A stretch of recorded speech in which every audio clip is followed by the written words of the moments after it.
Oh vaipa inflek varavaya an tlawm ti na ni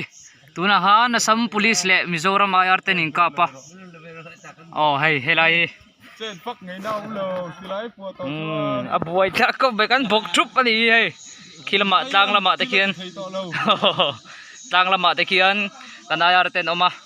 vai ho chu an tlawm nin kan thria so flek var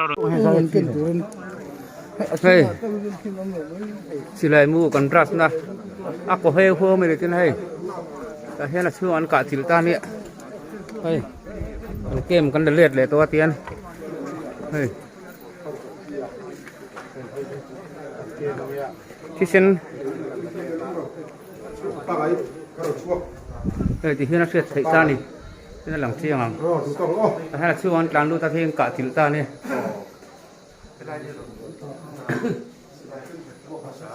silai ron het phuak masan ma nin tuna hian kan kem kan let le ta e he khai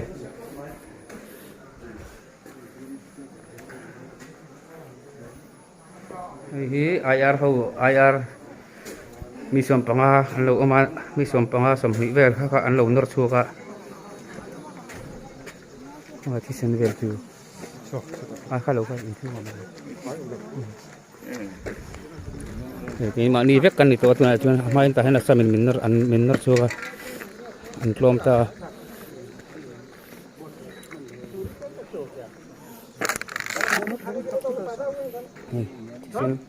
thì xin nó bố gây vậy mới đi hay đây thì xin nó đi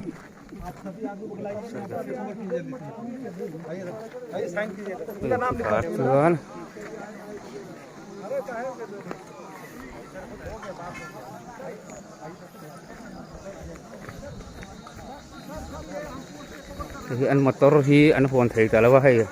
ăn taxi sana ăn bus Marco Polo bus ku ta ku ăn jeep chuan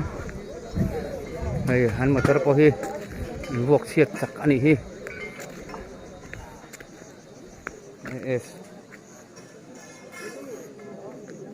ăn tlawm tiang khop mai thì các chuan ram ria mình nét le poni se ăn rửa mà mất cho con đi tổ lawang thì khian ăn kem hi kan da leta hei hi helai kalan focus khilai mi pui omna khi autostan leila pur le vairang te na